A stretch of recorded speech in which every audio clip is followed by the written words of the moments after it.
Raquel Dancho is a Conservative MP for Manitoba. She represents Kildoden St. Paul in the House of Commons. Thank you for the time and welcome to Up to Speed. Yeah, thank you, Faith. It's a pleasure to be here with you today.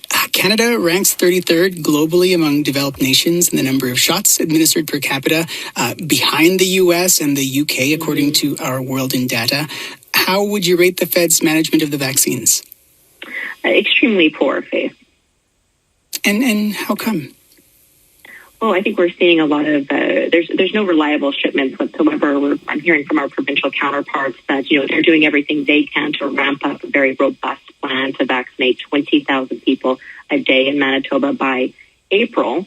And they're opening up 13 super sites. They're talking about doctors' offices and pharmacies. They've vaccinated all our elderly in care homes. So they're doing their part. And yet, how do you plan for something if we're not receiving vaccine shipments reliably? Like, as you said in the opening segment, there is no Moderna shipments coming to Manitoba or to Canada next week. So how are provinces supposed to plan if there's no reliability? And the fault of that lies solely with the Prime Minister and the Liberal government. These are private multinational corporations essentially saying, well, we can't fulfill your whole order. Sorry, you'll have to wait. What kind of leverage do you think the federal government has that it's not using?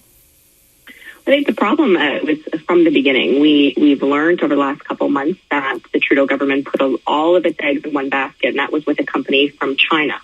And we signed that agreement with China in May. That vaccine procurement contract fell through a few months later.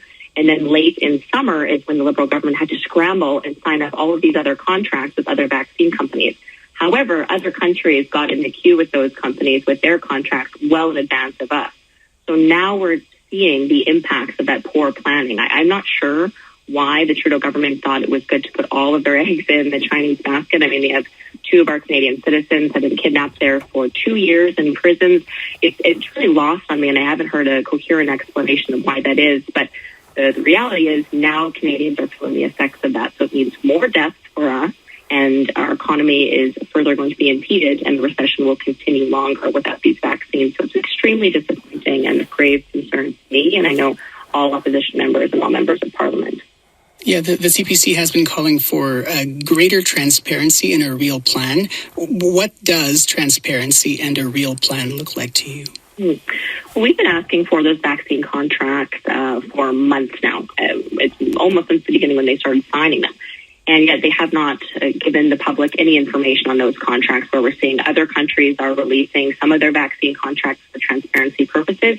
The Liberal government is not doing that. So that's where a lot of these questions are coming up. We don't really know. We have to take the Liberal government's word for it on what's promising, and yet we've seen us fall from top 10 in the world, and within 2 weeks we're now at 33.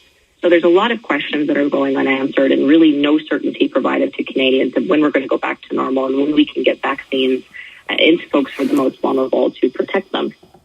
And so those contracts, I take it that if those were public, then it would be clearer what we're going to expect, rather than just listening to folks like Major General tell us, well, this is what we're going to expect. That's correct. If we could see the contracts, if there was a bit more transparency, we could have a little bit more trust in what the Liberal government is saying, and yet they haven't revealed any of that. They just keep saying, oh, by September it's going to be great. But we know if the federal government is telling the truth and all Canadians who want a vaccine will be vaccinated by September, that would mean 2.1 million people in Canada have to be vaccinated every single week from now to September. And we see no indication that is happening. So it's a grave concern. If Conservative House Opposition Leader Erin O'Toole became Prime Minister today, what do you think he would do? What would he do to fix some of the issues that you've brought up? Oh, gosh, a number of things. We've been calling on the federal government to provide an ambitious, clear strategy to combat this virus from every angle. So we've been calling on them to institute widespread rapid testing across Canada, for clear vaccination plans and distribution plans, for the widespread use of therapeutic drugs that will help patients of COVID-19 combat that virus and recover.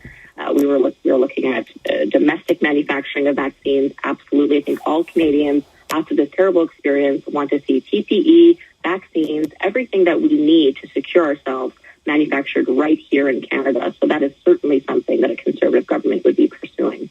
Given Mr. O'Toole isn't in the captain's chair, how does he plan to right the ship then as the opposition? We're working, he's really one of the hardest working people I've ever met. He's extremely competent. I think it's a lot of that military training. He's very laser focused on the task at hand, and that is saving Canadian lives and getting our economy back to normal. I have to tell you, Faith, I speak with constituents every day, and it is getting worse and worse and worse. Businesses close. They lay off all of their people. The loans from government are running out. Mental health is taking a serious impact on our senior population, on our teenage population.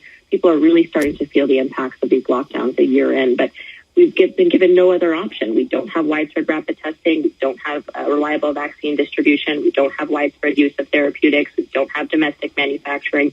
And I do find that the Liberal government often writes off the manufacturing issue, but we've seen the UK, who at the beginning of this pandemic also didn't have manufacturing capacity. Now they do. Canada, we just signed some contracts that likely won't see a first vaccine rollout for another 2 years. So we are very behind other countries, particularly our allies. And it's very frustrating as a Canadian to see this happen. Ms. Dancho, I would like to ask you, you are one of the youngest voices in the House of Commons. What do you think is the conversation that you're not hearing right now among your fellow parliamentarians when it comes to COVID-19 and the vaccine that we need to be having? That's a really good question. So I would say with reason, we're very focused, all parliamentarians from all parties. I think that's important to say. I believe all parliamentarians are very focused on saving lives and getting our economy back to normal. How we would do that, of course, differs from party to party. But I do think from just the shift that I've been hearing over the last couple months, particularly in the new year, I think people were hoping this year was going to be better, and yet here we are 33rd in the world for vaccinations. But I think people were really starting to feel the impacts on the mental health side. And I'm hearing from parents, they're seeing very dark shifts in their children. I've had a lot of seniors calling. I had a couple of seniors I always do calls Saturday morning, and who said one after the other, I only have a couple years to live. I worked all my life for retirement, and now I'm enclosed in my apartment. Like, this is not living, and I know we need the vaccine. Like they're really starting to get fed up with this, and we're really stealing months and years, precious time from our youth and from our seniors and really from everyone. And I think a year into this, we're really starting to feel the impacts of that. And I know as a millennial, I think we talk a lot more about mental health than any other generation before us. And it's something that's a grave concern to me and something I'm certainly focused on. So I know Bell Let's Talk Day was just last week, and I was very happy to share some information with my constituents about my own struggles I've heard from constituents. And I received a really interesting response. It really resonated with people. So I worry very much about the mental health of the nation. And I want to see the government succeed. I want to see Canada get vaccinated. I want to see them in the top 10. And I just wish I could have more confidence in the Trudeau government to follow through with its promises. Very much appreciate you spending time with us. I hope you'll come back on the show again. Thank you. I'd love to. Thanks for having me, Faith. You have a great day. Manitoba Conservative MP Raquel Dancho represents Kildonan and St. Paul in the House of Commons.